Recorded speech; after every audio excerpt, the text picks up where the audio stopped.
Successful Indie Author 5-Minute Focus, episode 15, Reader Magnets. Reader magnets. I talk about these an awful lot, and I didn't use them to begin with because everything I wrote was up for sale. Well, I joined a bunch of anthologies. I ran anthologies. I wrote short stories for them, and I tried to sell the short stories. You make pennies on the dollar.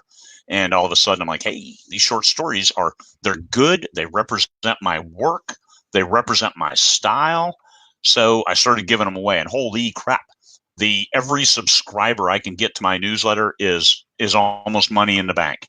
So what I do with my reader magnets, I have a few. I have one full-length book that I do through BookFunnel that I collect an email address.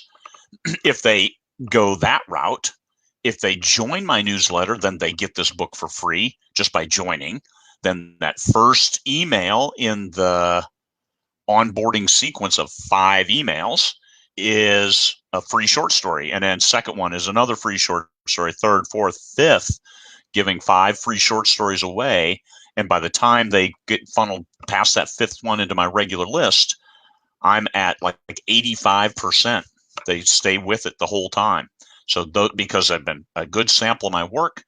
And then, yeah, I might get a few unsubscribes once they start getting hey, here's a book, it's on sale, but you're going to be paying from here on out. Then, but still, the value of bringing those readers into my newsletter is incomparable, and I do it all through magnets.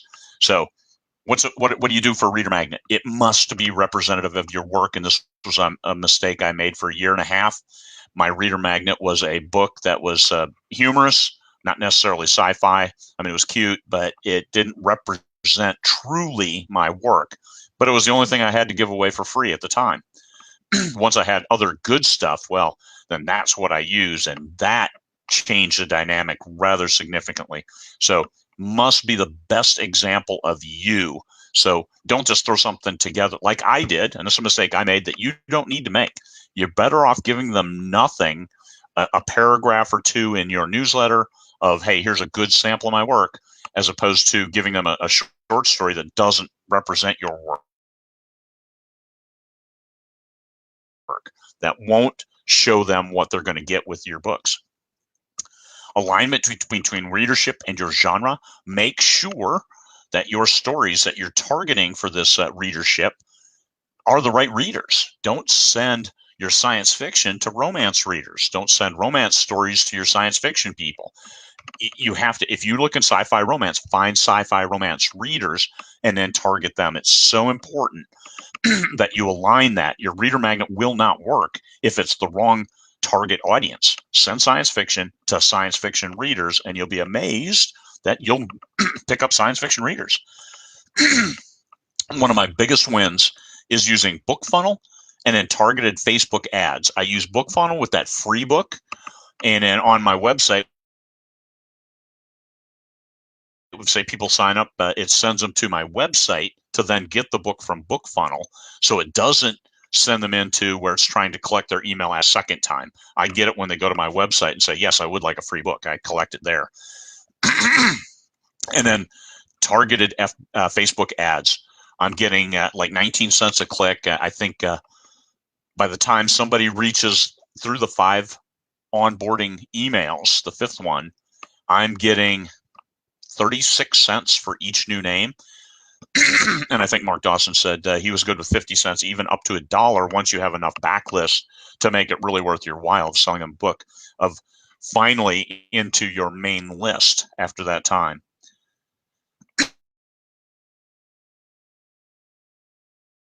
I only use group promos that are laser focused on readers. I don't go into these mega group promos. It's very, very important. I usually join a smaller one with just a small group of authors that are focused on this particular genre, science fiction, space opera, drilling down to that subgenre that these readers like my stuff, are the highest percentage of readers who will like my stuff, space opera. Then that's what I want to do list builders with, as opposed to just generic list builders. Hey, anybody who likes science fiction, join in, and you get 100 authors, and it's a free-for-all, and you get a high unsubscribe rate. And yes, it is a numbers game, but if you're paying for your subscribers, then you want to make sure that you have ones that already have a potential of buying your stuff, because you're here to sell your stuff, to realize the value of your words. You want to entertain the readers, or educate them. That's it. Fiction is entertainment, and nonfiction is education. You can use your fiction to educate as well, but you do it, and this I learned from David Kelly, do it like a friend handing you a plate of nachos.